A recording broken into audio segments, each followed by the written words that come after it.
being detained by immigration agents even though you're just a citizen. Or imagine waiting for months in a detention center without proper medical care. We are hot takes and harsher truths, and situations like this have been reported in cases involving U.S. Immigration and Customs Enforcement, also known as ICE.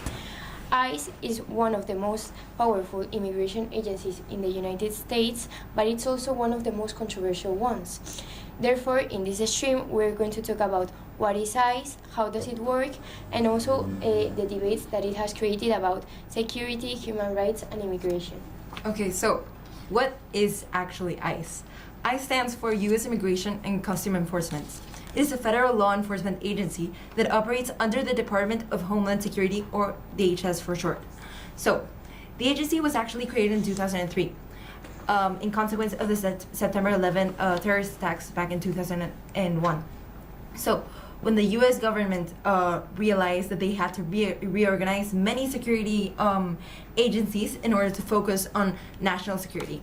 So basically, its official mission is just to protect the United States from cross-border crime and illegal immigration. So we can summarize that ICE investigates crimes such as human trafficking, drug and weapon smuggling, immigration violations, and transnational criminal organizations. However, the scale of ICE operations are enormous. By January 2026, immigration detentions have reached almost 69,000 people held across more than 200 facilities in the U.S. To put that into perspective, in 2023, the daily average was about 38,000 detainees. This shows how quickly the system has expanded, and because of this growth, ICE has become like a really central topic in the political debates on immigration. ICE became much more visible during the presidency of the known Donald Trump. His administration adopted stricter immigration enforcement policies, which increased arrest rates and deportations. For example, in 2025, ICE detention numbers rose about 60,000 people, nearly double some previous years. One of the most controversial policies during this time was family separation at the US-Mexico border. Children were separated from their families when families crossed the border illegally or also when asked for asylum. Images of children have spread worldwide and also has caused a strong international criticism. So, to bring in some public opinion, critics actually argue that these policies violated human rights and asylum protections. However, there are still some supporters that argue that this is necessary measures for border control and protect national security. This debate is actually quite controversial and continues to this precise day. Another issue involves where Native Americans, who are U.S. citizens, by the way, like the literal owners of the land, were detained by immigration agents. Some indigenous people reported being stopped by officers because they believed they were undocumented immigrants. These incidents raise concerns on racial profiling, in which officers target someone because of their race or their accents or their looks. For example, members of tribes near the US-Mexico border have reported being repeatedly stopped by immigration officers despite carrying identification proving their citizenship, like right in their pockets.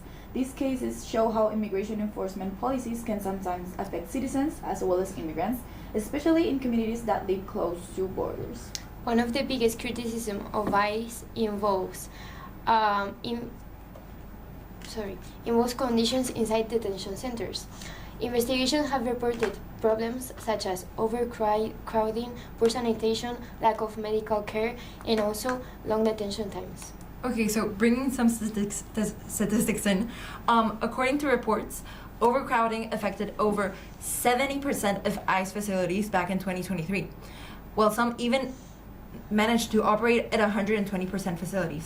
At the same time, about 90% of detainees were held in private-run facilities, which critics say may prioritize cost over detainee welfare. There have also been numerous testimonies from detention facilities describing the limited health care. In a recent case, Emmanuel Damas, a Haitian asylum seeker, died in March 2026, literally a week ago, after complaining about severe tooth pain for nearly 2 weeks without any proper care. His condition worsened to the point of a septic shock, and he later died in a hospital that week. Deaths in detention have become a major concern. In 2025, about 30 to 32 people died in ICE custody, the highest number recorded in more than 2 decades. This was a significant increase compared to 11 deaths in 2004. Some deaths have been linked to medical neglect or poor detention conditions. For example, reports from a large detention camp in Texas described attempts of suicide, fights, poor sanitation. These incidents have increased calls to reform the detention system. But before continuing, let's see what the chat says.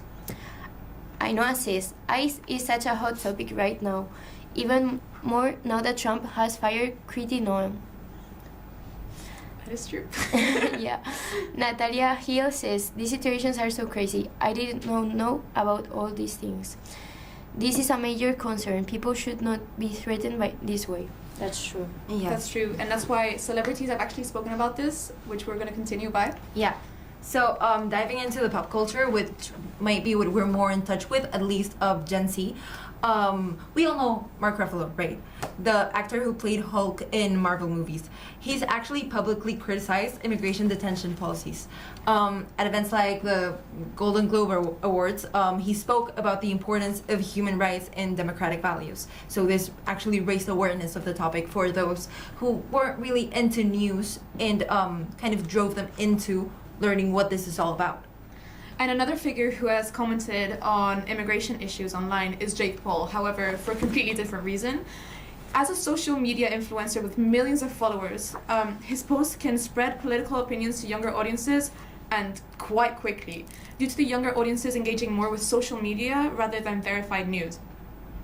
So take a look at this tweet by Jake Paul posted on February 8th. Most, if not all of his tweets, follow this idea. Like, they are controversial about immigration and express support for stricter border control. Influencers like Jake Paul can shape political conversations and public opinions. That's why, like, as an influential person, they should be more careful about what they're saying because of the reach and spread of social media they have.